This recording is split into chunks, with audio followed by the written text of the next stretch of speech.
Hello! Hi అండి. Welcome to Gautam vlogs. ఇంక ఈరోజు మా గౌతమ్ అయితే స్కూల్‌లో హ్యాండ్ ప్రింట్ ఏయించారంటండి. కలర్‌లో చేయమని తీశారు. అది చూపిస్తున్నాడు. ఇంటికి రాగానే డ్రాగన్ తినేస్తున్నాడు. ఇంక డ్రాగన్ ఫ్రూట్ అంటే చాలా ఇష్టం. స్నాక్స్ బాక్స్‌లోని అదే పట్టుకెళ్ళాడు. Sweet corn, dragon fruit. ఇంటికి రాగానే దాన్ని గిన్నెలో స్పూన్ పెట్టుకొని రౌండ్‌గా తిన్నాడు. నిన్న మార్కెట్ కదండి ఇంకా ఇక్కడ గురువారం మార్కెట్ వెళ్ళి తెచ్చుకున్నారు. దాన్నే ఒక పని పడుతున్నాడు.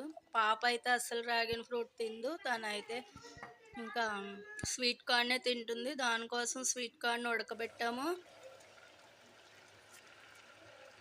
కూర అయితే తోటకూర అండి. ఇది తోటకూర పులుసు కూర అంటారు కదా. దీంట్లో తోటకూర, చింతపండు కానీ, మామిడికాయ కానీ, టమోటా, ఇంకా బెల్లం, ఉప్పు, కారం అన్నీ వేసి ఉడకబెట్టి లాస్ట్లో తాలింపు వేయాలి. ఇలా కొంచెం మేగడ వేసి ఉడకనిచ్చి తాలింపు వేస్తే భలే టేస్ట్ ఉంటుంది. ఇదైతే కరివేపాకు పచ్చడి. కరివేపాకు కంటికి కంటికి మంచిది. జుట్టు ఊడిపోకుండా కాపాడుతుంది. తెల్ల వెంట్రుకలకు రావు.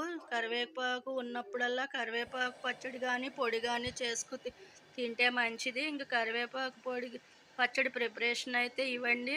ఇంకా మినపప్పు, కరివేపాకు, జీలకర్ర, వెల్లుల్లిపాయ, ఇంకా ఎండుమిరపకాయలు, ధనియాలు ఇవి సర్దుకోవాలి. ఇంకా రుబ్బేటప్పటికి కొంచెం బెల్లం, ఉప్పు, చింతపండు పక్కన పెట్టుకోవాలి. ముందుగా ఈ ప్లేట్లో ఉన్నవన్నీ ఆయిల్ వేసి ఇలా దోరగా వేగించుకోవాలి. ఇలా గలగలా వేగే వరకు వేగించుకుని రుబ్బేటప్పుడు ఆ చింతపండు, బెల్లం, ఉప్పు కలిపి వేసి రుబ్బాలి. కొంచెం గట్టిగానే రుబ్బుకుంటే 4-5 రోజులు ఉంటుంది. ఇది హెయిర్ గ్రోత్కి మంచిది, కంటి చూపుకి మంచిది. కాబట్టి కరివేపాకు ఉన్నప్పుడల్లా ఈ పచ్చడి చేసుకు తినండి. తోటకూర కూడా ఏ విటమిన్ పుష్కలంగా ఉంటుంది. ఇది ఆరోగ్యానికి మంచిది.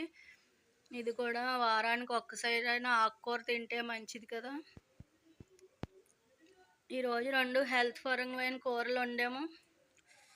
నిన్నే కూరగాయలు తెచ్చిన మూల ఈ పాడైపోతాయని ముందు వండేసామండి. ఇంకా 12 అయిపోయింది కదా. మా మనవడు నేను అన్నం పెట్టేసుకున్నాము. ఇంకా వాడికి కరివేపాకు పచ్చడి వేసి నెయ్యి వేసి తినిపిస్తుంటే నానమ్మ బాగుంది అంటున్నాడు. వాడు డ్రాగన్ తిన్నామూల నేను ముందు తినేసి తర్వాత పెడదామని వాడికి నాతో 2 ముద్దలు పెట్టి నేనే తినేసాను. కూరలు 2 అయితే చాలా బాగా వచ్చినాయి. ఇదైతే నిన్న నెయ్యి కాసినప్పుడు ఎగ్లెస్ అండి, కోడిగుడ్డు వేయకుండా చిన్న కేక్ వండాము. నాకు మధ్యాహ్నం నుంచి తినొచ్చని. ఇది ఎగ్లెస్ కేకు. చిన్నదే వండాను. మెత్తగా స్మూత్గా భలే బాగా వచ్చిందండి. బాయ్ అండి, ఉంటాను.